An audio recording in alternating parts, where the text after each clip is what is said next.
எல்லாருக்கும் என்னோட தண்டவத் பிரணாம்ஸ். நம்ம ஸ்ரீமத் பாகவதம் 3வது ஸ்கந்தத்துல இருக்கும். இதுல வந்து நமஸ்காரம் மாதாஜி. ஸ்ரீமத் பாகவதம் 3வது ஸ்கந்தம், இது பராமரிப்பு அப்படிங்கிற ஸ்கந்தம். இதுல வந்து முதல் அத்தியாயம் 13 ஸ்லோகங்கள் பார்த்துட்டோம். விதுரரின் கேள்விகள், இதுதான் அத்தியாயத்தோட பேரு. 13 ஸ்லோகங்கள் பார்த்தாச்சு. இன்னைக்கு 14வது ஸ்லோகத்துக்கு போவோம். மொழிபெயர்ப்பு பொருளுரை வந்து ஏசி பக்தி வேதாந்த சுவாமி பிரபுபாதர் கொடுத்திருக்காரு. ஸ்ரீல பிரபுபாதர்க்கு ஜெய். இதி ஊசிவாம்ச தத்ர சூயோதனேன பிரவருத்த கோப புரிதாரேன அசத்கிருத ஸ்பృహணீயசீல க்ஷத்தா சகர்ணானுஜ சௌ பலேன. மொழிபெயர்ப்பு. கற்றவர்களால் கண்ணியமுடையவராக கருதப்படும் விதுரர் இவ்வாறு பேசிக் கொண்டிருக்கும் பொழுது உதடுகள் துடிதுடிக்க கோபம் பொங்கியவனாய் காணப்பட்ட துரியோதனன் அவரை அவமானப்படுத்தினான். துரியோதனனுடன் அவனுடைய தம்பிமார்களும் கர்ணனும் அவனுடைய மாமனான சகுனியும் இருந்தனர். பொருளுரை. பாம்புக்கு பால் ஊட்டுவது அதன் விஷத்தை தான் அதிகரிக்க செய்யும். அதை போலவே முட்டாளுக்கு கூறப்படும் அறிவுரை அவனுடைய கோபத்தை தான் தூண்டும். துறவியான விதுரர் மிகவும் மரியாதைக்குரியவர் என்பதால் அவருடைய குணத்தை சான்றோர்கள் உயர்வாக மதித்து போற்றினர். ஆனால் பெரும் மூடனான துரியோதனன் விதுரரை அவமானப்படுத்தவும் துணிந்தான். இதற்கு தன் மாமனான சகுனியுடனும் நண்பனான கர்ணனுடனும் அவன் கொண்டிருந்த கெட்ட உறவே காரணம்.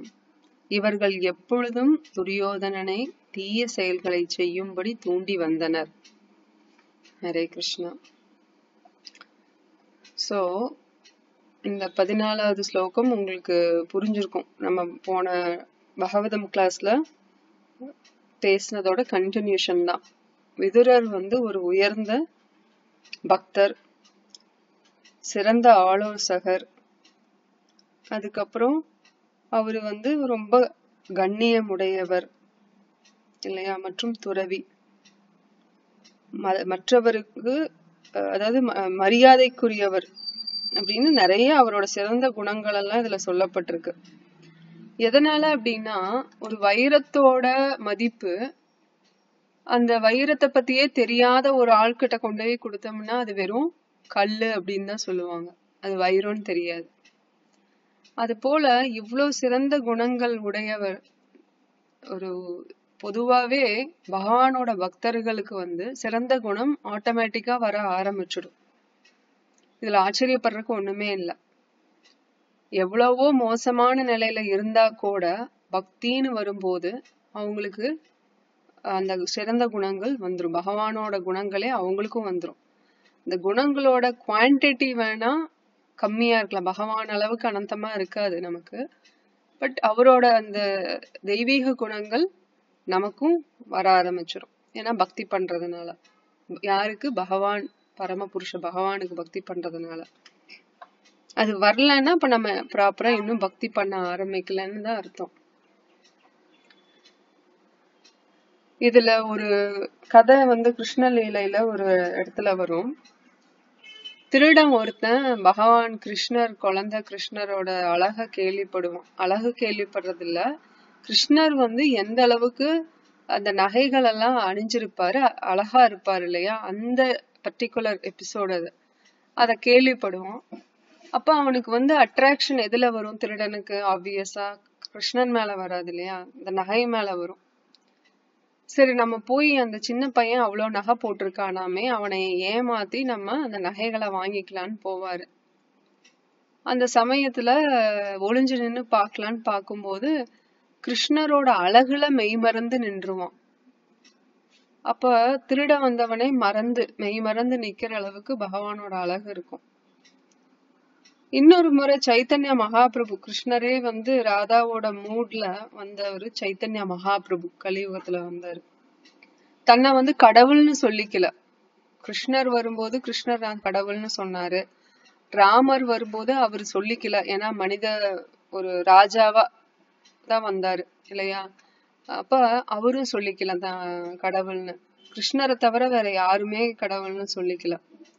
சைத்தன்ய மகாபிரபு ஒரு பகவான் பக்தனாதான் தன்னை அறிமுகப்படுத்தினாரு, வச்சுக்கிட்டாரு. அந்த நிலையிலதான் வச்சுக்கிட்டாரே தவிர தன்னை பகவான்னு சொல்லல.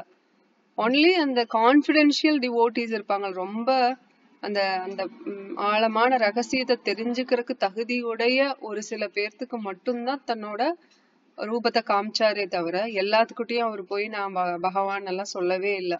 அவரோட அடையாளங்கள், அங்க அடையாளங்கள், அந்த சிம்பிள்ஸ், அந்த மார்க்ஸ் எல்லாம் இருக்கும் இல்லைங்களா, தாமரை பாதத்துல இருக்கிற மார்க்ஸ், கையில இருக்கிற மார்க்ஸ், அதெல்லாம் வச்சு தெரிய வந்ததுனால, அப்கோர்ஸ் அவரோட நடவடிக்கை எல்லாம் தெரிஞ்சு வந்ததுனால அவரு பகவான்னு தெரிஞ்சுக்கிட்டாங்க. மத்தபடி பகவானே போய் யாருக்கிட்டையும் சொல்ல. ஆனா கிருஷ்ணர் அப்படி இல்லை, தெளிவா அர்ஜுனன் கிட்ட நான் தான் பகவானே அப்படின்னு சொல்லி சொன்னார். இப்போ ஒரு முறை சைத்தன்ய மகாபிரபு குழந்தையா இருக்கும்போது அம்மா வெளியில விளையாட விட்டுட்டு வெராண்டால சம்திங் அந்த காம்பவுண்ட்குள்ளதான், வீட்டோட காம்பவுண்ட்குள்ளதான் விளையாட விட்டுட்டு அவங்க சமைக்க போயிருவாங்க. அப்ப திருடங்க 2 பேரு நகையெல்லாம் போட்டிருக்காங்க. இந்த குழந்தை நம்ம திருடிட்டு போயிடலாம், குழந்தைய கடத்திட்டு போயிடலாம், அப்போ நகையெல்லாம் நமக்கு கிடைக்கும் அப்படின்னு சொல்லிட்டு குழந்தைய கடத்திடுவாங்க. நிமாய், அவரு குழந்தையா இருக்கும்போது அவரோட பேர் நிமாய். ஏன்னா நீம் ட்ரீ கீழே பிறந்ததுனால, நிம்பாம்பாங்க ஹிந்தியில, நிம்பா மரத்துக்கு கீழே பிறந்ததுனால நிமாய்னு பேரு வச்சாங்க. சோ இந்த நிமாய், பேபி நிமாய கடத்திட்டு போறாங்க 2 திருடர்களும். எங்க வச்சு, தோல்ல வச்சு கடத்திட்டு போறாங்க. அப்போ கிருஷ்ணர் எப்பவுமே லீலை பண்ணுவாரு இல்லையா, குறும்பு பண்ணுவாரு. சைத்தன்ய மகாபிரபு அது பண்ணாரு. கிருஷ்ணலீலை அளவுக்கெல்லாம் ராமர் எதுவுமே பண்ணல குறும்பு. ஏதாவது 1-2 இருக்கலாம், அது ரொம்ப எல்லாம் சொல்லிக்கிற அளவுக்கு எல்லாம் குறும்பு கிடையாது, குறும்பே கிடையாது. ரொம்ப நல்ல பையனா வர்றதுதான் ரகுவரனுக்கு வேலை இல்லையா. அதனால இவரு ரகுபதி இது இந்த குறும்புத்தனத்தை எல்லாம் பண்ணல. இவரு சைத்தன்ய மகாபிரபு சின்ன சின்ன சேட்டைகள் பண்ணினாரு, சும்மா சொல்ற அளவுக்கு ஒரு 5-6 லீலைகள் மாதிரிதான், ரொம்ப எல்லாம் இல்ல. கிருஷ்ணர் அளவுக்கு எல்லாம் பண்ண கிடையாது அவரும். அப்போ இந்த இதுல என்ன பண்ணுவாருன்னா, கிருஷ்ணர் சைத்தன்ய மகாபிரபுவை கடத்திட்டு 2 பேர் திருடனுங்க அந்த தோள்பட்டையில தூக்கிட்டு போகும்போது அவங்களோட புத்திய மறக்கடிச்சு சுத்த விட்டுருவாரு. அப்போ அவங்க வீட்டையே சுத்தி சுத்தி வருவாங்க இவங்க, இந்த 2 திருடனுங்களும் சுத்தி சுத்தி கடைசியில அவங்க வீட்டுக்கு முன்னாடியே நின்னுடுவாங்க. இங்க அப்பா அம்மா 2 பேரும் ஜெகநாத் மிஸ்ரா, சச்சி மாதா, அவங்க 2 பேரும் தேடிட்டு வெளியில வருவாங்க. பார்த்தா அவங்க கொண்டு வருவாங்க. அப்போ அடடே குழந்தை, நம்ம குழந்தை பாரு இவங்க கிட்ட இருக்குன்னொன்னையும், ஓ இவங்க எங்கேயோ போன குழந்தைய இவங்க காப்பாத்தி கூட்டிட்டு வந்திருக்காங்க போலன்னு அதே மாதிரி அவங்களும் ஆமா ஆமா அப்படின்ட்டுவாங்க. இப்போ வாங்கிக்குவாங்க. இப்போ அவங்க உடனே கிளம்பி, எப்படி நடந்ததுன்னே தெரியாது. அப்ப பகவானோட அந்த அசோசியேஷன்ல ஆட்டோமேட்டிக்கா நற்குணங்கள் ஒருத்தவங்களுக்கு வர ஆரம்பிச்சிடும். அவங்க தவறே பண்ணியிருந்தாலுமே, தவறான எண்ணம் வந்தாலுமே பகவான் குணம் தான் பக்தர்களுக்கு இருக்கு. அதனால பக்தர்களோட சங்கம் எடுத்துக்கும் போதும் சாமானிய மக்களுக்கு என்ன ஆகும் அப்படின்னா அந்த பக்தி வர ஆரம்பிச்சிடும். இதுல என்ன ஒரு வேடிக்கைன்னா, எல்லாத்துக்கும் அந்த பக்தி வர்றதில்ல பாருங்க. எல்லாருமே ஒரு வகையில இல்லைன்னா இன்னொரு வகையில பக்தரோட சங்கத்தையோ பகவானோட சங்கத்தையோ தெரிஞ்சோ தெரியாமலோ எடுத்துக்கிறாங்க. ஆனா அது விருப்பப்பட்டு எடுத்துக்கலாம், இல்ல எதேச்சியா நடக்கலாம். ஆனா இந்த மூடர்கள் மட்டும் என்னதான் பகவானே நேர்ல இருந்தாலும், தூய பக்தனே பக்கத்துல இருந்தாலும் அவங்க எடுத்துக்க மாட்டாங்க. ஹிரண்யகாசிபு, பிரகலாதன் தன்னோட சொந்த மகன் மகாபகவதன், ஆனா எடுத்துக்கல பக்தி. பக்தி என்ன, பையனையே பையனா எடுத்துக்கல. ஏன்னா பையன் தன்னோட விரோதியான விஷ்ணுவை வழிபடுறான் அப்படிங்கறதுனால தன்னோட பையனும் இப்ப விரோதி அப்படின்னு பார்க்க ஆரம்பிச்சிட்டான் ஹிரண்யகாசிபு. அப்போ இந்த இடத்துல பார்த்தோம்னா விதுரர் அவரும் ஒரு மகாத்மா இல்லையா, அவரும் ஒரு பெரிய பக்தர். இப்ப அவரோட சங்கத்துல இருக்கும்போது துரியோதனன் எப்பவோ திருந்தி அவனும் ஒரு பக்தனா இருக்கணும். பக்தனாகாட்டி கூட ஒரு மனிதனா தான் இருக்கணும், ஆனா கிடையாது. ஏன்னா அவனோட சங்கம் வந்து பக்தரோட சங்கம் இருந்தாலும் அவன் அதை எடுத்துக்காம எதை எடுத்துக்கிட்டான்னா அசத் சங்கத்தை எடுத்துக்கிட்டான். எந்த சங்கத்தை எடுத்துக்க கூடாதோ அபக்தர்களோட சங்கத்தை எடுத்துக்கிட்டான். அது மட்டும் இல்ல, எதிரியா பாவிக்கிற சில பேர், பகவானையே பகவானோட உத்தம பக்தர்களையே எதிரியா பாவிக்கக்கூடிய சில பேர் இருக்காங்க இல்லையா, இந்த சகுனி, கர்ணன், இவங்கள வந்து அவங்கதான் இவனோட உயிர் நண்பனா இல்ல நலம் விரும்பியா அவன் எடுத்துக்கிட்டான். அதனால என்னாச்சுன்னா அவன் ஒரு தவறான வழியில போக ஆரம்பிச்சான். அவனுக்கும் வேதம் தெரியும், ஹிரண்யகாசிப்புக்கும் வேதம் தெரியும், இவங்க 2 பேத்துக்கு வேத ஞானம் இல்லாம இல்ல. அதே மாதிரி ராவணனுக்கும் வேத ஞானம் இல்லாம இல்ல. அவங்களோட சங்கம் வந்து அவங்களோட மனமே, இப்ப நம்மளுக்கு வந்து மனமே எதிரியாவும் இருக்கும் நண்பனாவும் இருக்கும்னு கிருஷ்ணர் சொல்லுவார் பகவத்கீதையில. ஆனா நம்ம எப்படி ட்ரைனிங் பண்றோங்கிறத பொறுத்து. இப்ப நம்ம வந்து அந்த பக்திய கொடுத்து மைண்ட வந்து பக்குவப்படுத்திட்டு வந்தோம் அப்படின்னா அந்த ட்ரைனிங்ல மனம் நம்மளுக்கு சொல்ல ஆரம்பிச்சிடும் நல்ல விஷயங்கள், காலப்போக்குல கெடுக்காது நம்மள. ஆனா மனம் போற போக்குல நம்ம போக ஆரம்பிச்சிட்டோம் அப்படின்னா நம்ம பக்திக்குள்ள வர முடியாத மாதிரி அந்த மனம் பண்ணி விட்டுரும் இல்லையா. அதனாலதான் கிருஷ்ணர் சொல்லுவாரு, உன்னோட பெஸ்ட் ஃப்ரெண்டு இல்ல கிரேட்டஸ்ட் எனிமியா இருக்கிறது மனம்தான்.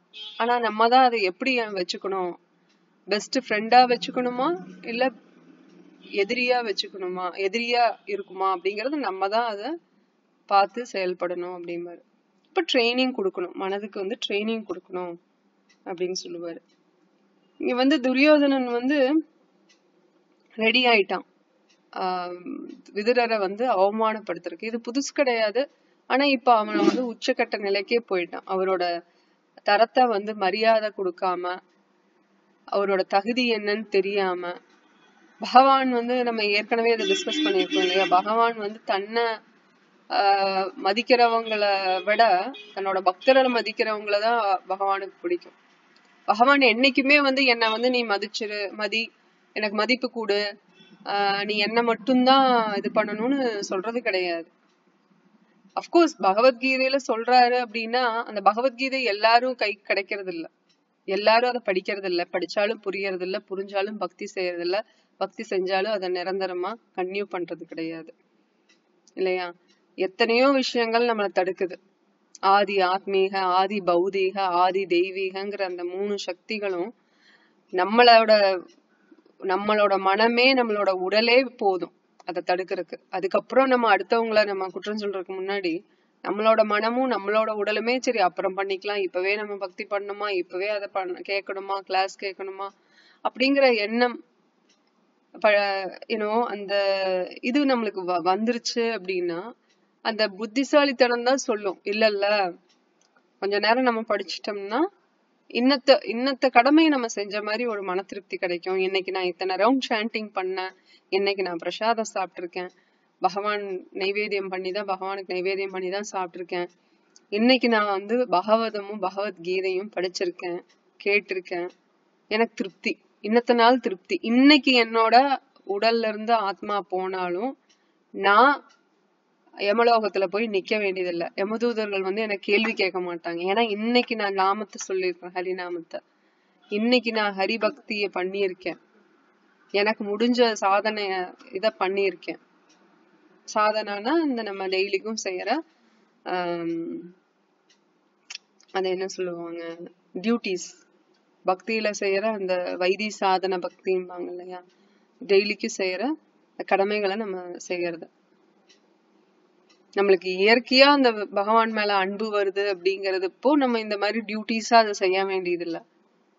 ஆனா யசோதா மாயாவே அத வந்து காலையில எந்திரிச்சா கிருஷ்ணருக்கு பிடிக்கும், இவன் எந்திரிச்சா குளிக்க விடணும், அலங்காரம் பண்ணி விடணும், அவனுக்கு லஞ்ச் பேக் பண்ணி கொடுக்கணும், காலையில பிரேக்ஃபாஸ்ட் கொடுக்கணும், இத்தனையும் திங்க் பண்ணிட்டே தான் இருப்பாங்க. அவங்கள நினைச்சிட்டு கிருஷ்ணாவை நினைச்சுக்கிட்டே பாட்டு பாடிட்டே தான் இந்த தயிர் சிலுப்பி இது எடுப்பாங்க, வெண்ணெய் எடுப்பாங்க.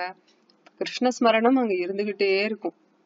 எப்பா பார்த்தாலும் கிருஷ்ணரோட ஞாபகம், அவரை பத்தியே ஞாபகம்ங்கிறது அங்க விருந்தாவன்ல. அதனாலதான் விருந்தாவனம் தாம் வந்து ரொம்ப அந்த மகாத்மியம் கொண்டது. அங்க அங்க உயிரை விட்டாலே கண்டிப்பா வைகுந்தம்னு சொல்றாங்க இல்லையா? ஏன்னா அங்க கிருஷ்ணர் பிறந்து விளையாண்டு அவருக்கு பிடிச்ச இடமே விருந்தாவனம் தாங்கும் போது அப்புறம் நம்ம என்ன சொல்றது இல்லையா? அதுக்காக மத்த தாமெல்லாம் குறையானா அப்படி கிடையாது.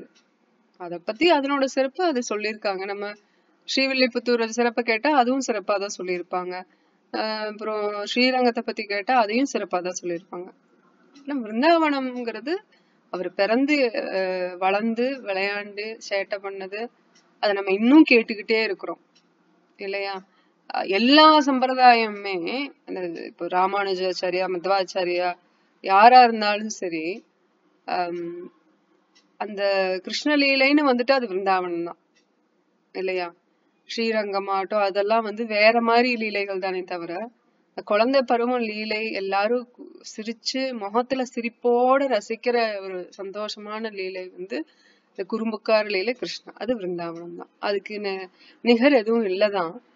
பட் ஸ்ரீரங்கத்துக்காரங்கிட்ட போய் அதை சொன்னா அவங்க கோவிச்சுக்குவாங்க. அதனால நம்ம ஏன் அந்த பாலிடிக்ஸ்குள்ள போகணும்? சரி, இப்போ இந்த இடத்துல வந்து பாம்புக்கு பாலூட்டுவது அதன் விஷத்தை தான் அதிகரிக்க செய்யும், அதே போல முட்டாளுக்கு கூறப்படும் அறிவுரை அவனுடைய கோபத்தை தான் தூண்டும்னு சொல்லப்படுது. இங்க பிரபுபாதர் சொல்றாரு இல்லையா? என்னன்னா ஒரு கதை, ஒரு கழுதை இருந்துச்சான், புலிகிட்ட பேசிட்டு இருந்ததாம். அப்ப கழுதை சொல்லிச்சான், இந்த புல்லு வந்து ப்ளூ கலர், நீல கலர்னு சொல்லிச்சான். அப்ப புலி சொல்லிச்சான், அட முட்டாள் கழுதையே, இந்த புல்லு வந்து பச்சை. அப்ப வாக்குவாதம் ரொம்ப போயிட்டே இருந்ததாம். அப்ப ரெண்டு பேரும் சரி வா நம்ம சிங்கராஜா கிட்ட போய் தீர்ப்பு கேட்போம்னு. அப்ப எல்லாரும் மக்கள் எல்லாம் கூடினாங்க. மக்கள்னா அங்க மாக்கள், இந்த விலங்குகள் எல்லாம் கூடியிருக்காங்க. அப்ப நியாயத்தை சொல்லுங்க சிங்கராஜா அப்படின்னு. கழுதை என்ன சொல்ற அப்படின்னா, நான் வந்து புல்லு வந்து நீல கலர்னு சொன்னேன். புலி நீ என்ன பண்ண? நான் வந்து பச்சை கலர்னு சொன்னேன். சரி, புலிக்கு வந்து தவறு செஞ்சதுனால 2 வாரம் மௌனமா இருக்கணும், யாரு கூட பேசக்கூடாது அப்படின்னு. அப்ப உடனே கழுதைக்கு ஒரே சந்தோஷம், கை தட்டிட்டு ஓடி போயிடுச்சு. அப்போ புலி கேட்டுதான், ராஜா நீங்க எதுவுமே நியாயமா தான் பண்ணுவீங்க, நான் தப்பே பண்ணல, நான் நியாயத்தை தான் சொன்னேன், ஆனாலும் தண்டனை கொடுத்துருக்கீங்க. சரி நான் ஒண்ணு கேட்டுக்கிறேன் உங்ககிட்ட, என்ன அப்படின்னு கேட்டான். புல்லு என்ன கலர்? பச்சை. அததானே நானும் சொன்னேன் அப்படின்ச்சா புலி. ஆமா நீ சொன்ன, ஆனா யாருகிட்ட சொன்ன? ஒரு முட்டாள் கிட்ட பேசியிருக்க. உன்னோட தரம் என்ன, கழுதையோட தரம் என்ன? நீ போய் கழுது கூட சரிசமமா நின்னு வாதாடலாமா? ஒரு முட்டாள் கிட்ட, உண்மை தெரியாத ஒரு முட்டாள் கிட்ட போய் நீ நேரத்தை செலவழிக்கலாமா? உனக்கு தண்டனை கொடுத்தது நீ தப்பா சொன்னையா சரியா சொன்னையான்னு இல்ல, உன் தரம் தெரியாம ஒரு முட்டாளுக்கு போய் நீ உபதேசம் பண்ண பத்தியா, அதுக்குதான் அப்படின்னு சொல்லி அது தண்டனை கொடுத்துட்டான். அந்த மாதிரி முட்டாள் கிட்ட எல்லாம் நம்ம போய் பேச முடியாது.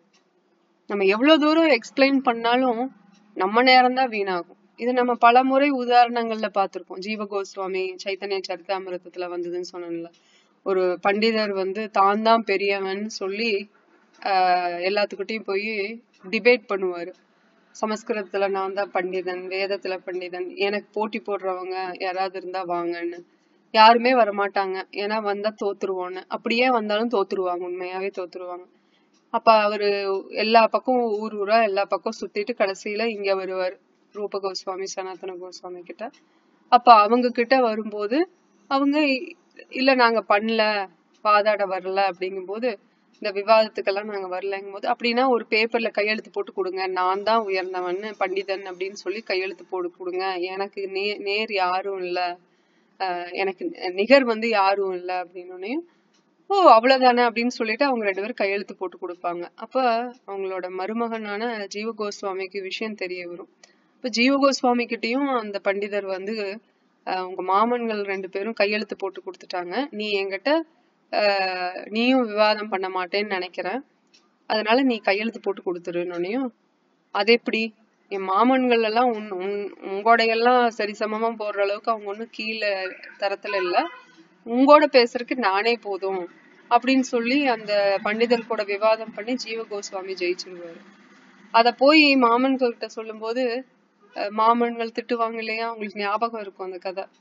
இப்ப என்ன சொல்லுவாங்க, இந்த மாதிரி தேவையில்லாம நேரத்தை இந்த பௌதீகவாதிகள் கிட்ட நேரத்தை செலவழிக்க கூடாது.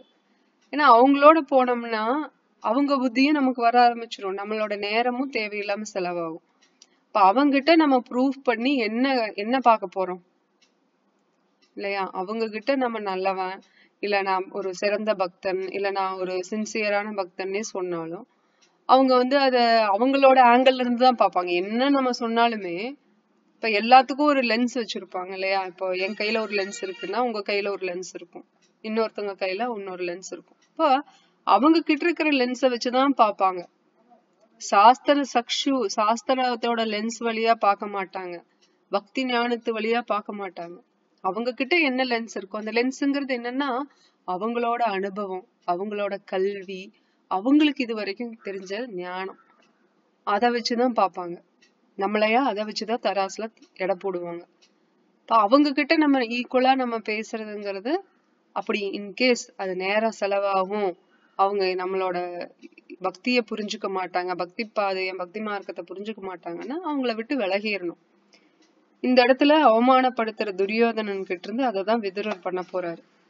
15வது ஸ்லோகம்.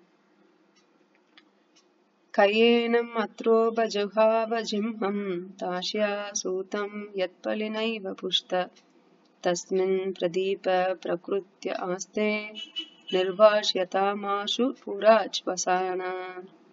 மொழிபெயர்ப்பு. இந்த தாசியின் மகனை இங்கு வரச் சொன்னது யார்?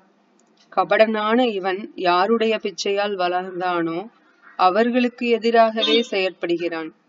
உயிர் மட்டும் உடையவனாக அவனை உடனே அரண்மனையிலிருந்து வெளியேற்றுங்கள். பொருளுரை. க்ஷத்ரிய அரசர்கள் தாங்கள் திருமணம் செய்து கொள்ளும் இளவரசிகளுடன் வேறு பல இளம் பெண்களையும் உடன் அழைத்துச் செல்வது வழக்கம். அரசர்களின் இத்தகைய பணிப்பெண்கள் தாசிகள் என்று அழைக்கப்பட்டனர். அரசருடன் நெருங்கிய உறவு கொள்ளும் தாசிகள் மகன்களை பெற்றுக் கொள்வார்கள். இத்தகைய மகன்கள் தாசி புத்திரர்கள் என்று அழைக்கப்பட்டனர். அவர்களுக்கு அரச பதவியில் உரிமை இல்லை என்றாலும் இளவரசர்களைப் போலவே பராமரிக்கப்பட்டும் பிற வசதிகளை பெற்றும் வந்தனர். இத்தகைய ஒரு தாசி புத்திரர் தான் விதுரர். இதனால் அவர் சத்திரியர்களுள் ஒருவராக கருதப்படவில்லை. தாசி புத்திரரான தம்பி விதுரரிடம் திருதராஷ்டிரர் மிகவும் பாசம் கொண்டிருந்தார். விதுரரும் திருதராஷ்டிரன் சிறந்த நண்பராகவும் தத்துவ ஆலோசகராகவும் விளங்கினார். விதுரர் ஒரு மகாத்மா என்பதையும் நண்பர் என்பதையும் துரியோதனன் நன்கறிவான். இருப்பினும் துரதிருஷ்டவசமாக குற்றமற்ற தன் சிற்றப்பனை துன்புறச் செய்யும் கடுமையான வார்த்தைகளில் அவன் உபயோகித்தான். துரியோதனன் விதுரரின் பிறப்பை குறைத்து பேசியதுடன் தன் விரோதியான யுதிஷ்டிரரை அவர் ஆதரிப்பதாக நினைத்து அவர் ஒரு துரோகி என்றழைத்தான். விதுரரின் எல்லா உடைமைகளையும் பறித்து அவரை உடனே அரண்மனையிலிருந்து துரத்தி விட வேண்டும் என்று அவன் விரும்பினான். சாத்தியமானால் பெரம்பால் அவரை அடித்து உயிரை மட்டும் உடையவராக அரண்மனையிலிருந்து அவரை துரத்தவும் அவன் தயாராக இருந்தான். விதுரர் பாண்டவர்களின் சார்பாக திருதராஷ்டிர மகாராஜனுக்கு அறிவுரை கூறுவதால் அவரை ஒரு ஒற்றன் என்று அவன் குற்றம் சாட்டினான். விதுரரை போன்ற குற்றமற்ற ஒருவர் வெறுக்கத்தக்க முறையில் குற்றம் சாட்டப்பட்டு தண்டிக்கப்படும் வகையில் அரண்மனை சூழ்நிலை இருந்தது. துரியோதனின் திடீர் நடத்தையை கண்டு ஆச்சரியப்பட்ட விதுரர் எந்த அசம்பாவிதமும் நிகழ்வதற்கு முன்பாக தன் நன்மையை கருதி அரண்மனையை விட்டு சென்றுவிட முடிவு செய்தார். இதை நம்ம ஏற்கனவே டிஸ்கஸ் பண்ணியிருக்கோம் இல்லைங்களா? துரியோதனன் எவ்வளவு அவமானப்படுத்தணும்னா, அந்த தாசி புத்திரன்னு சொல்லும் போது ஒரு சித்தப்பாவை போய் அந்த மாதிரி சொல்றதுங்கிறது, மரியாதை குறைவா சொல்றதுங்கிறது ரொம்ப அபச்சாரம். ஏன்னா துரியோதனன் ஒரு சிவிலைஸ்டு ஃபேமிலியில இருந்து வர்றான் இல்லையா? பாண்டவர்கள், கௌரவர்கள் எல்லாமே குரு டைனாஸ்டியில இருந்து வர்றாங்க. குருங்கிற பேரரசர் அவங்களுக்கு கீழே வர்றவங்க இவங்க எல்லாம் எல்லாமே பரத குலம். இல்லையா? அப்போ அவங்க பாரத பாரத நாடு, பாரத வருஷமே வந்து பரத மகாராஜாக்கு அவருக்கு கீழே பேர் வந்தது. அவர் கீழேன்னா அவரோட பேரை தான் பாரத வருஷாக்கே பேரு பாரத வருஷான்னு வந்தது இல்லையா? பரத மகாராஜா யாருன்னா நம்ம அந்த மானா பிறந்து திருப்பி ஜடபாரதனா வருவார் இல்லையா, அவருதான். சோ அந்த அளவுக்கு ஒரு உயர்ந்த ஒரு குலத்துல வந்த ஒரு ஆள் இந்த மாதிரி பெரியவங்களை தவறா பேசுறது, முக்கியமா தன்னோட சித்தப்பாவை தவறா பேசுறது. அது மட்டும் இல்ல, அந்த சித்தப்பா வந்து தனக்கு எதிரி கிடையாது, ஒரு நல்ல நலம் விரும்பி அப்படிங்கறது தெரிஞ்சும் ஆனா அவனால ஏத்துக்க முடியல. இல்ல மாதாஜி, அவங்க வந்து ரகுவம்சம், இக்ஷவாக்கு வம்சம், அந்த பரதர் வேற. இப்போ இந்த என்ன சொல்லிட்டு இருந்தேன், இந்த இவ்வளவு பெரிய நல்ல குடும்பத்துல இருந்து வர்றவங்க இந்த மாதிரி கீழ்நிலையில பேசுறதுங்கிறது வந்து தவறான செயல். குருகுலத்துக்கு போயிருக்கான், சிறந்த குரு கிட்ட இருந்துதான் படிச்சிருக்கான், துரோணாச்சாரியர் கிட்ட இருந்து படிச்சிருக்கான். பீஷ்மா தான் இவங்களுக்கெல்லாம் வழி நடத்தி கூட்டிட்டு போனாரு நிறைய விஷயங்கள்ல. என்ன அதுதான், ஆசிரியர் வந்து ஒரு 10 மாணவர்களுக்கு சொல்லி கொடுக்குறாங்கன்னா 10 பேரும் ஒரே மாதிரி அத கத்துக்கிறது கிடையாதுதான்.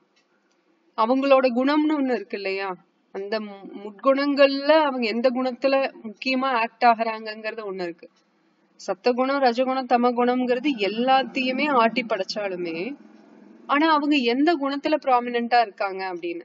இப்ப தமகுணம்ங்கிறது இப்ப ஒருத்தருக்கு ஒரு 5% தான் தமகுணம் ஆக்ட் ஆகுது, மீதி 95%த்துல 80% வந்து அவங்க சத்துவகுணத்திலையும், மீதி ஒரு 15% வந்து அவங்க ரஜகுணத்திலையும் இருப்பாங்க அப்படின்னா கண்டிப்பா ஒரு நல்ல ஒரு பண்பானவங்களாதான் இருப்பாங்கன்னு சொல்லலாம்.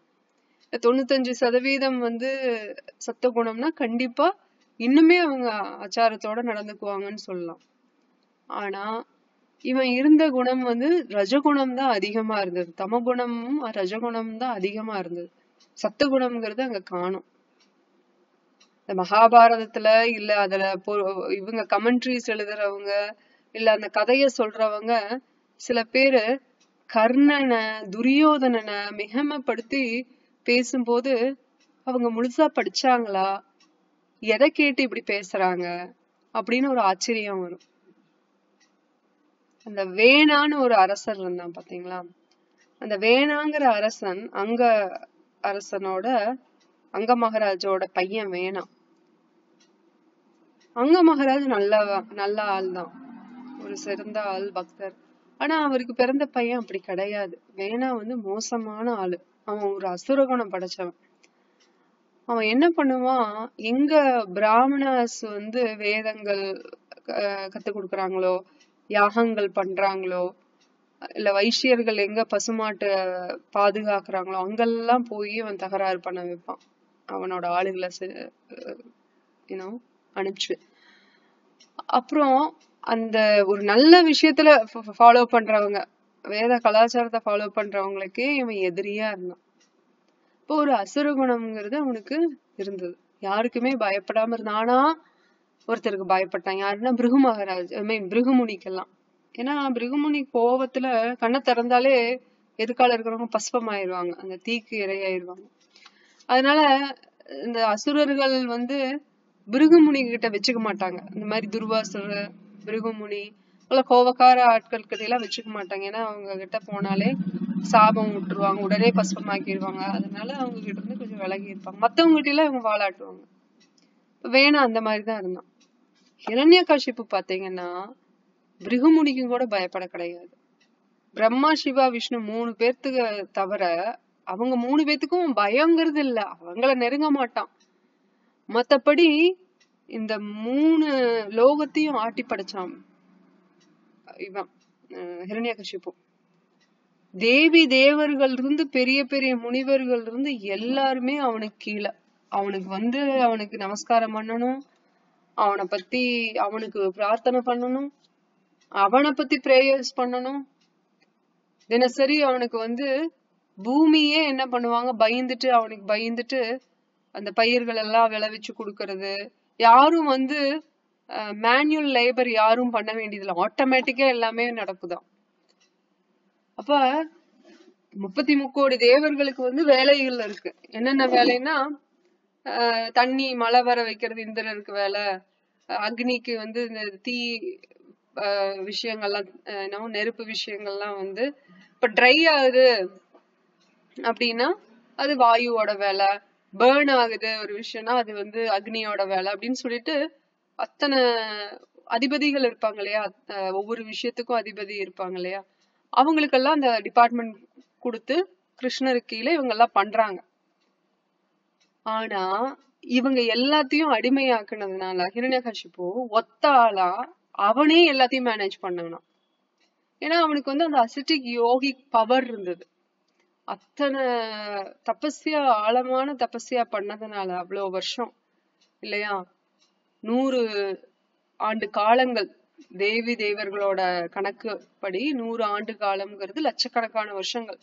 அப்போ அத்தனை ஆண்டு காலங்கள் வந்து கடுமையான தவம் இருந்ததுனால அவனுக்கு சக்தி ரொம்பவே அதிகமா கிடைச்சது.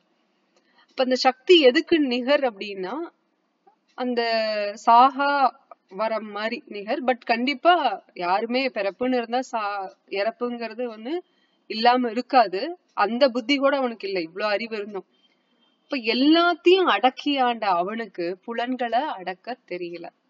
பொருளூரில் பிரபுபாதர் கொடுத்திருப்பாரு. அதுதான் இப்போ அவங்க வந்து இன்னும் வேணும் இன்னும் வேணும்னு எதையாவது ஒண்ணு தேடிக்கிட்டே இருப்பாங்க, திருப்தியே இருக்காது. இப்போ ஒரு பக்தருக்கு வந்து சுதாமா இருந்தார், அப்படி அவருக்கு வந்து ஒரு ஏழ்மையான பிராமணர் வீட்டுல என்ன இருக்குமோ அதுதான் இருந்தது, ஒண்ணுமே இல்லை. ஆக்சுவலா வெளியில போய் பிச்சை எடுத்துட்டு வந்தாதான் அந்த அன்னைக்கு சோறுன்னா அப்படிதான் இருந்தாங்க. ஆனா அதுல அவங்க திருப்தியா இருந்தாங்க, எந்த ஒரு குறையும் அவரு கண்டுபிடிக்கல. மனைவி வேணா சரி போய் கேளுங்க அப்படின்னு சொல்லலாமே தவிர அவரு வந்து தூய பக்தர், அவருக்கு வந்து அந்த எண்ணம் கிடையாது. பகவான தொல்லை பண்ணக்கூடாது, நமக்கு என்ன கிடைக்குதோ அதுதான், என்னோட கர்மத்துக்கு எனக்கு இப்ப என்ன கிடைச்சிருக்குதோ அதுதான் பகவான் கொடுத்தது. என்ன இல்லையோ அதுவும் பகவானோட ஏற்பாடு. நான் ஏன் போய் கேட்கணும்? கொடுக்கணும்னா பகவானே கொடுப்பாரு இல்லையா. என்கிட்ட எக்ஸ்ட்ரா ஒரு 10 கோடி இருக்கு, பகவானை எடுத்துக்கங்கன்னு யாராவது கேட்பாங்களா? கேட்க மாட்டாங்க. ஆனா எனக்கு ஒரு எக்ஸ்ட்ரா ஒரு 10,000 வேணும், 20,000 வேணும்னா பகவான் கிட்ட கேட்பாங்க. கேக்குறதுதான் வேலை.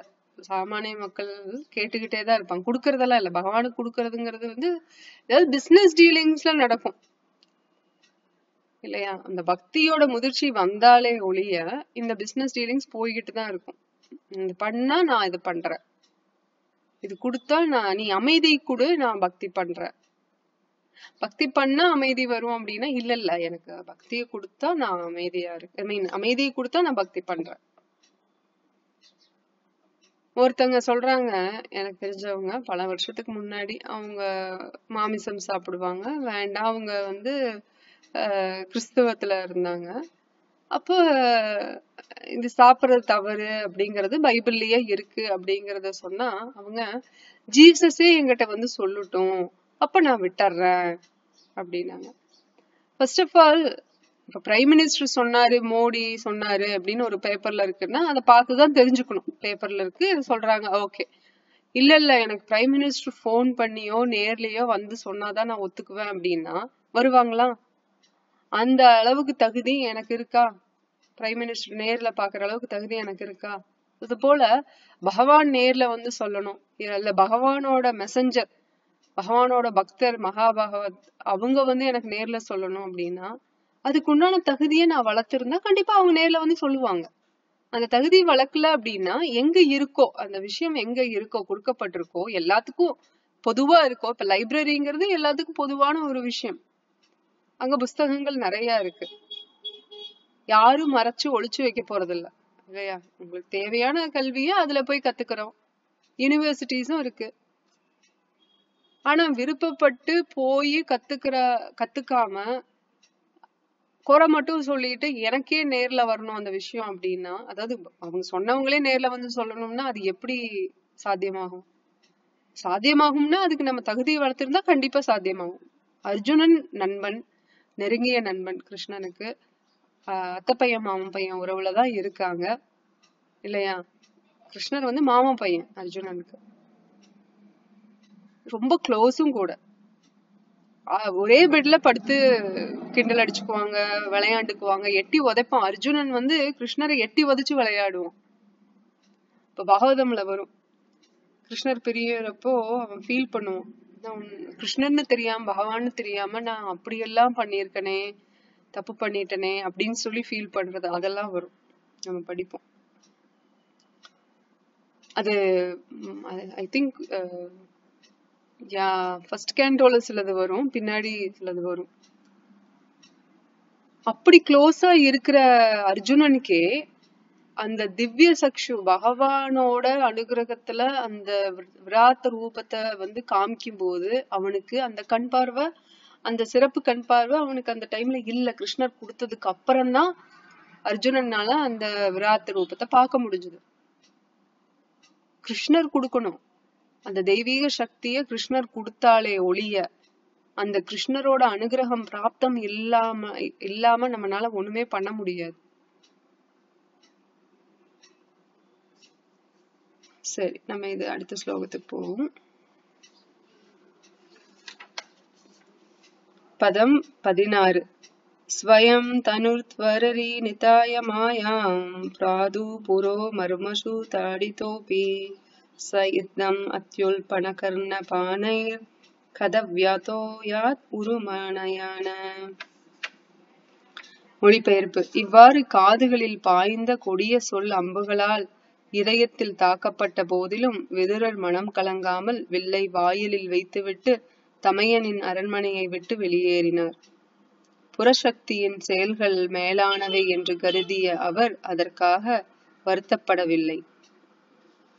புறசக்தி அதான் கிருஷ்ணரோட இன்டர்னல் எனர்ஜி, எக்ஸ்டர்னல் எனர்ஜின்னு இருக்கு. இந்த ஆன்மீக விஷயமெல்லாம் வந்து கிருஷ்ணாவோட அந்தரங்க சக்தி மூலியமா செயல்படும். இந்த பௌதீக ரீதியான விஷயங்கள் பார்த்தோம்னா இந்த பகிரங்க சக்தி அல்லது புறசக்தி மூலியமா வெளிப்படும். பொருளுரை. பகவானின் புறசக்தியால் உண்டாக்கப்படும் நிராதரவான ஒரு நிலையினால் தூய பக்தர் ஒருவர் சிறிதும் கலங்குவதில்லை. பகவத்கீதை 3வது அத்தியாயம் 27வது ஸ்லோகம் கூறுவது போல் பிரகிருத்தே கிரியமானானி குணை கர்மாணி சர்வசஹ அஹங்கார விமூடாத்மா கர்த்தாஹம் இதி மன்யதே. பந்தப்பட்ட ஆத்மா புறசக்தியின் முக்குணங்களின் உந்துதல்களால் பௌதீக வாழ்வில் ஆழ்ந்துள்ளான். பொய் அகங்காரத்தில் ஆழ்ந்துள்ள அவன் அனைத்தையும் செய்வது தானே என்று நினைக்கிறான். பகவானின் புறசக்தியான ஜட இயற்கை அவரது கட்டுப்பாட்டிலேயே பூரணமாக இயங்குகிறது. பந்தப்பட்ட ஆத்மா இப்புறசக்தியின் பிடியில் முழுமையாக அகப்பட்டு கிடக்கிறான். ஆனால் மாயையினால் சுதந்திரமாக செயல்பட முடியும் என்று அவன் நினைக்கிறான். இத்தகைய புறசக்தியின் உந்துதலின் கீழ்தான் துரியோதனனும் செயல்பட்டான். சோ இந்த கிருஷ்ணாவோட எக்ஸ்டர்னல் எனர்ஜி, இன்டர்னல் எனர்ஜின்னு இருக்கு இல்லைங்களா. இந்த எக்ஸ்டர்னல் எனர்ஜி மூலியமா துரியோதனன் வந்து பாதிக்கப்பட்டிருக்கான் அப்படின்னு சொல்லப்படுது. அதாவது எக்ஸ்டர்னல் எனர்ஜின்னா இந்த மாயை சக்தி தான். இப்போ சாமானிய மக்களுக்கு வந்து எது வாழ்க்கையோட குறிக்கோள்ங்கிறதே தெரியாம அவங்க எதை நோக்கி பயணம் பண்றாங்க அப்படின்னா, நல்ல குடும்பத்தை காப்பாத்தணும், குடும்பத்தை நல்லா காப்பாத்தணும் அப்படின்னா நல்ல காசு வேணும், நல்ல சம்பாத்தியம் பண்ணணும், தவறு கிடையாது. பட் இவ்வளவுதான் அவங்களோட எண்ட் ஆஃப் த ஸ்டோரியே அதோட முடிஞ்சிடும்.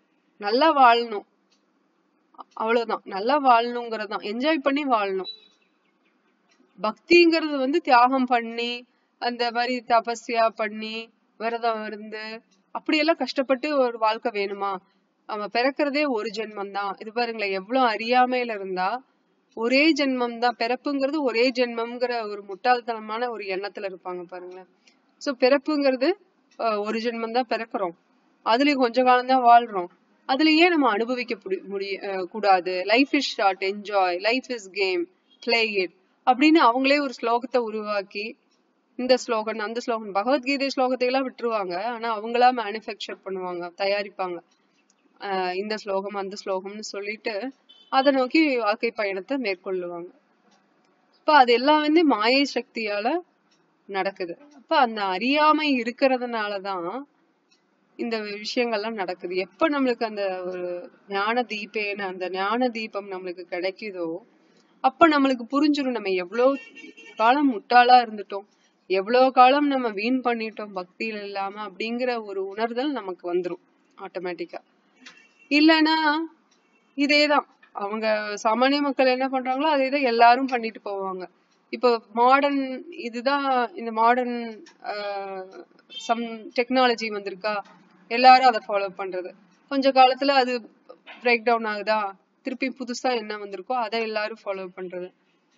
ஆனா பழமையா இருக்கிற இந்த வேதம் என்னைக்குமே மாறாது. அதே போல இது என்னைக்குமே எல்லா ஜீவராசி, அதாவது ஹியூமன் பீயிங்ஸ், டெமிகாட்ஸ் எல்லாத்துக்குமே, தேவி தேவர்களாகட்டும் மனிதர் பிறவிகளாகட்டும் எல்லாத்துக்குமே இது வந்து பயன் பெறக்கூடிய இந்த வேதங்கள் எந்த காலமா இருந்தாலும் எந்த யுகமா இருந்தாலும் பொருத்தமா இருக்கும். இது வந்து பழைய காலத்துக்கு தான் சம்பந்தம் இருக்கு, இந்த காலம் எல்லாம் இல்ல, இந்த காலத்துல ஏன் இல்ல, பிரச்சனை இல்லாம இருக்கா? இப்பவும் ஆதி ஆத்மீக இருக்கு, ஆதி பௌதிக இருக்கு, ஆதி தெய்வீக இருக்கு. இந்த பிரச்சனைக்கு இன்னைக்கும் தான் இருந்தது, 5000 வருஷத்துக்கு முன்னாடி இருந்தது, 50,000 மில்லியன்ஸ் ஆஃப் இயர்ஸ்க்கு முன்னாடியும் இருந்துச்சு. அதனோட தாக்கமோட அளவு மாறுபடுது. ஏன்னா அந்த குணங்களுக்கு தகுந்த மாதிரி, சத்த குணத்துல இருந்தாங்களா, ரஜகுணமா, தம குணமா. 8.4 மில்லியன் ஸ்பீஷீஸ் இருக்கு அப்படின்னா 8.4 மில்லியன் டைம்ஸ் நம்ம பர்த் எடுத்துனால் மினிமம் எடுத்து வந்திருக்கணுமா அந்த மனுஷ ரூபம்னு வர்றதுக்கு.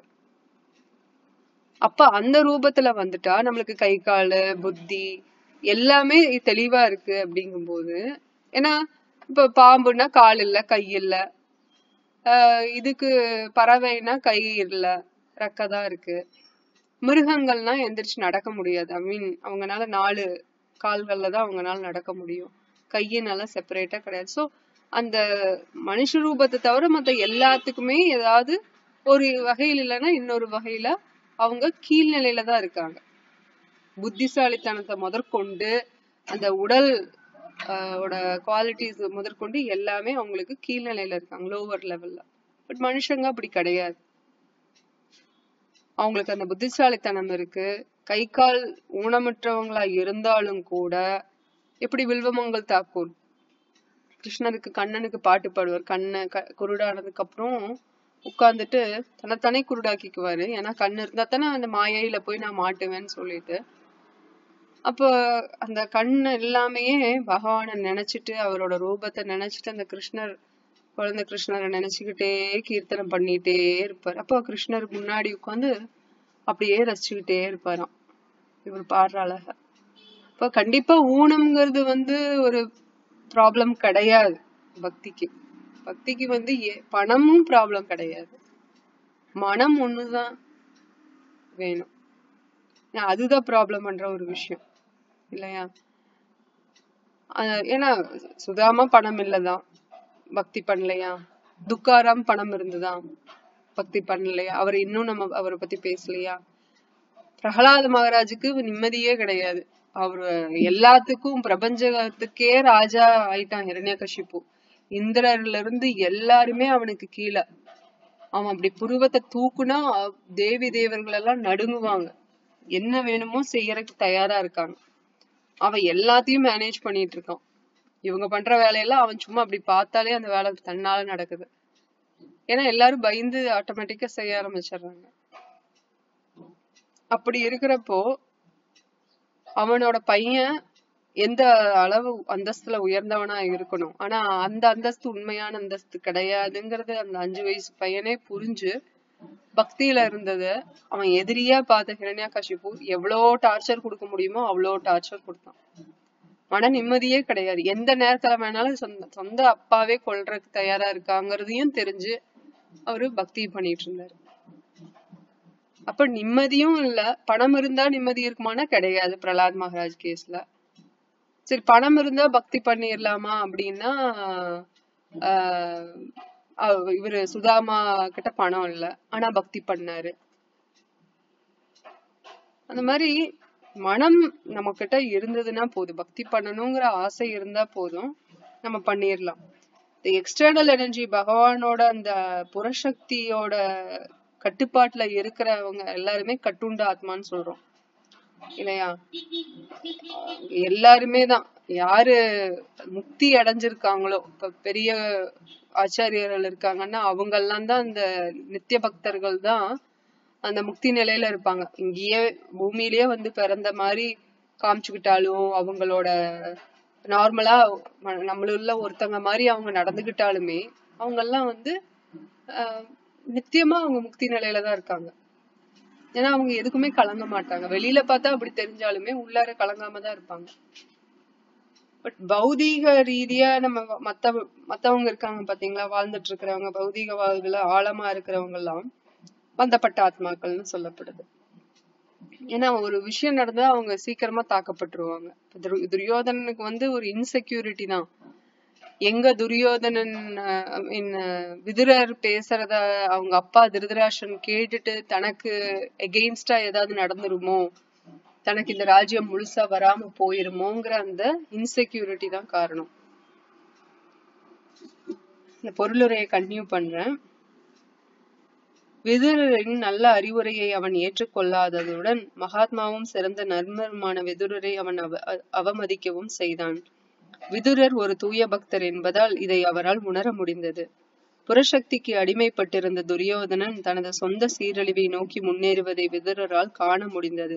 எனவே புறசக்தியின் செயல்களை அவர் மேலானதாக கருதியதுடன் பகவானின் அகசக்தி எப்படி குறிப்பிட்ட சூழ்நிலையில் தமக்கு உதவியது என்பதையும் அவரால் காண முடிந்தது. பௌதீக கவர்ச்சிகளால் ஒரு பக்தனை திருப்திப்படுத்தவே முடியாது என்பதால் அவன் எப்பொழுதும் பற்றற்றவனாகவே இருக்கிறான். விதுரர் தன் தமையனின் ராஜபோக வாழ்வில் ஒருபோதும் கவரப்படவில்லை. அரண்மனையை விட்டு வெளியேறி பகவானின் உன்னத அன்பு தொண்டிற்காக தன்னை முழுமையாக அர்ப்பணித்துக் கொள்ள அவர் தயாராக இருந்தார். துரியோதனின் கருணையால் அந்த அரிய வாய்ப்பை இப்பொழுது அவர் பெற்றார். அவனுடைய கடும் சொற்களால் மனம் வருத்தம் அடைவதற்கு பதிலாக இச்சந்தர்ப்பத்தை ஏற்படுத்தி தந்ததற்காக மனதால் அவனுக்கு நன்றி கூறினார். ஏனெனில் ஒரு புண்ணிய ஸ்தலத்தில் தனியாக வாழ்ந்து பகவானின் பக்தி தொண்டில் முழுமையாக ஈடுபடுவதற்கான வாய்ப்பை இது அவருக்கு அளித்தது. மன வருத்தமில்லாமல் என்னும் சொல் கதவியத என்னும் சொல் இங்கு குறிப்பிடத்தக்கதாகும். ஏனெனில் பௌதிக செயல்களில் சிக்கி கொண்டுள்ள ஒவ்வொரு மனிதனையும் தொல்லைப்படுத்தும் துன்பங்களிலிருந்து விதுரர் விடுவிக்கப்பட்டார். எனவே தன் தமையன் அழிவை நோக்கி செல்வதால் அவரை தன் வில்லால் பாதுகாக்க வேண்டிய அவசியமில்லை என்று அவர் எண்ணினார். இவ்வாறாக துரியோதனன் செயல்படுவதற்கு முன்பாகவே அவர் அரண்மனையை விட்டு வெளியேறினார். பகவானின் பரமசக்தியான மாயா இங்கு அந்தரங்கமான முறையிலும் பகிரங்கமான முறையிலும் செயல்பட்டுள்ளது. இது அருமையான ஒரு பொருளுரை பிரபுபாதர் விளக்கி இருக்காரு நமக்கு. பகவான் கிட்ட இருந்துதான் வருது எல்லா சக்தியும் இல்லையா? அந்தரங்க சக்தி, பகிரங்க சக்தி. ஒரு பக்தனுக்கு வந்து அந்த சக்தி வந்து எப்படி அந்தரங்க சக்தியா பயன்படுது, அதே சக்தி பகிரங்க சக்தியா எப்படி துரியோதனனுக்கு வினையா இருக்குங்கிறத நம்ம பாக்குறோம் இல்லையா? பொருளுரை மூலமா நம்ம கத்துக்கிறோம். அந்த மாயையிலேயே ஆழ்ந்து இருக்கிறவங்க, பௌதீக ரீதியா அவங்க வாழணும்னு ஆசைப்படுறவங்க, அந்த மாதிரி அந்த எண்ணத்திலேயே இருக்கிறவங்களுக்கு தன்னோடது அப்படிங்கிற அகங்கார விமூட ஆத்மா, எல்லாமே எனக்கு தான் தான் செஞ்சேன், ஒரு நல்லது நடந்ததுதான், கெட்டது நடந்தா நான் செய்யல அவன் செஞ்சான்னு சொல்லிட்டு போயிடுவாங்க. சோ அந்த தாங்கிற அகந்தை இருக்கிறவங்க அந்த பகவான் பகிரங்க சக்தியால சிக்கிட்டு இருக்காங்க. அப்போ அவன் நினைச்சிட்டான், விதுரரை வந்து இப்ப நான் அவமானப்படுத்தி அனுப்ப போறேன், அப்படி போகல அப்படின்னா சாட்டையால அடிச்சு துன்புறுத்தி அவமானப்படுத்தி மேலும் அவமானப்படுத்தி வெளியே அனுப்ப போறேங்கிற அளவுக்கு அவன் போயிட்டான். ஆனா அந்த சீன்ல இதே இன்னொரு பௌதீகவாதியா இருந்தா எதிர்த்து பேசி அவனகிட்ட சண்டை போட்டு போருக்குவான்னு சொல்லி என்னோட ஆளுகள் எல்லாம் பாருன்னு அவருக்கு யாரெல்லாம் இருக்காங்களோ அவங்களையெல்லாம் கூட்டிட்டு வந்து போர் புரிஞ்சிருக்கலாம். ஆனா பௌதீக ரீதியான வாழ்க்கை வாழல விதுரர். அவர் ஒரு மகாத்மா பக்தருங்கிறதுனால அவருக்கு வந்து உடனே அதே சீன் தான் துரியோதனனுக்கு வேற மாதிரி காட்சிகள் அளிக்குது, விதுரர் பக்தரா இருக்கிறதுனால வேற மாதிரி காட்சி அளிக்குது. அதே சக்தி தான் பகவானோட சக்தி. ஆனா அது வந்து அந்தரங்க சக்தியா விதுரருக்கும் பகிரங்க சக்தியா துரியோதனனுக்கும் அது செயல்படுது. விதுரர் அத உடனே துரியோதனனோட கருணையினால, துரியோதனனுக்கு கருணையே கிடையாது, எப்படி கருணை வரும்? ஆனா அது பகவான் கொடுத்த கருணை. துரியோதனன் மூலியமாக பகவானோட அந்தரங்க சக்தியோட கருணை பக்தர் விதுரருக்கு கிடைச்சிருக்கு. என்னது அது அப்படின்னா, வெளியில போன்னு சொல்லும் போது உடனே அதுல உடைஞ்சு போகாம, அப்பாடா இப்பனாவது இந்த அரசியல் வாழ்க்கையில ஒரு ரிட்டையர்மெண்ட் கிடைச்சதே, இனி ஜாலியா நான் பில்கிரிமேஜ் போலாம் அப்படிங்கிற எண்ணம் உடனே அவருக்கு வந்துருச்சு. ஏன் இங்கிருந்து நான் காலத்தை போக்கி பாவத்தை இன்னும் சேர்த்துக்கிட்டு இருக்கணும்? இதுக்கு மேல எனக்கு என்ன வேணும்? இது ஒரு நல்ல சந்தர்ப்பம், இதுல விட்டா நான் இங்கிருந்து தப்பிக்கிறதுக்கு வேற வாய்ப்பே கிடைக்காதுன்னு கிளம்பிட்டாரு. சோ அதுதான் பக்தர் பாக்குற பார்வையும் அதே பக்தர் இல்லாதவங்க பாக்குற பார்வைக்கும் அந்த லென்ஸ்ன்னு சொன்ன பாத்தீங்களா, அதுதான் வேறுபடுது. பக்தர் எல்லாத்தையுமே பகவானோட கைகள் அங்க இருக்கு அப்படிங்கறத நுணுக்கமா பாக்குறாங்க.